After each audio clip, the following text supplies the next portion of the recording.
guy that makes a lot of sense in a lot of ways here, Gabe Davis.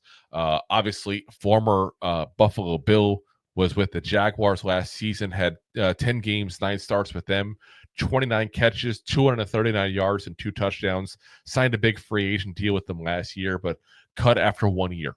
So he was cut just this week here. Now, he spent his first 4 seasons with Buffalo. Obviously, worked with Brian Daboll. Front office had Joe Schoen during a good part of his, time there as well, for half his time in Buffalo, I should say. His last 2 seasons in Buffalo were like his legit seasons. He had 47 catches, 791 yards, and 7 touchdowns on average between those 2 seasons. So basically just add the 2 seasons together, divided by half to give you guys an idea of what a typical season those 2 years would have been for him. And like I said, really developed into a really good player. I do think that,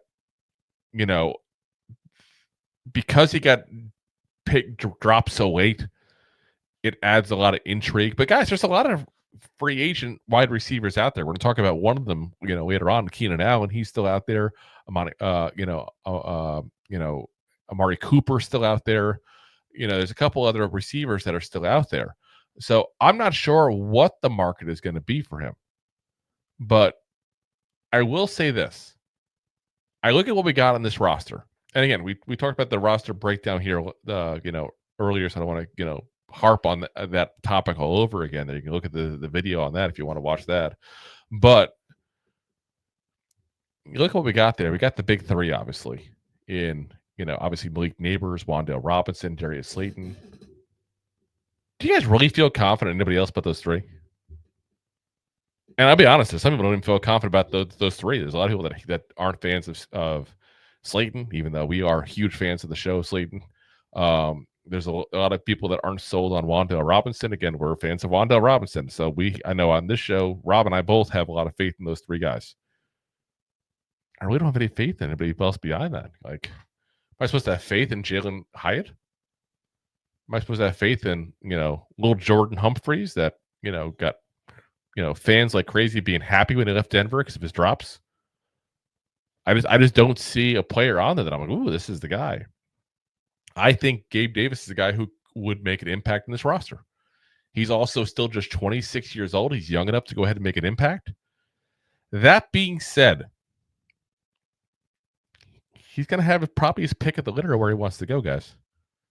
And I think he's going to want to go to a situation where he can start.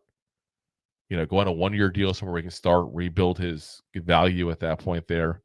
So that would take the Giants out of the running for him. Now, at the same point, he may not get an option to start. It's May. Most people have already figured out their starters by now. If he got cut a couple months ago, this would be much more, legitimate there. So I feel like this is probably more likely the chance for him to be a backup and rebuild some value if he wants to do that. Again, he's got the relationship there with Daboll. I don't know if it's good or bad. People are just assuming it's good. I've never heard them really talk about each other publicly too much there in the last couple of years since Daboll left Buffalo. But obviously, at the same point, let's be honest, if it's in the news and there's a mic in front of them, they're not giving you their honest opinion. So, maybe he has a great relationship with Shane, or maybe he's got a great relationship with Daboll, or maybe he wants to play with them. But I feel like we don't know. And it's a possibility.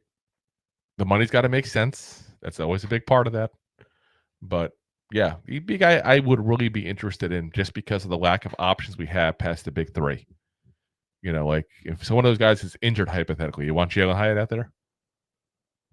You want, a special teamer like Smith-Marsette out there? Like, I'm just saying, like that's the roster we have, guys. So it's a good option for us. Again, if the price can be right and he really wants to play with, for Brian Daboll and Joe Schoen again. So if you like that clip, then you will love the full episodes too. Find us on your favorite podcast app and look for us on all your favorite social media platforms. Thanks so much. Please, I'm begging you. Please subscribe.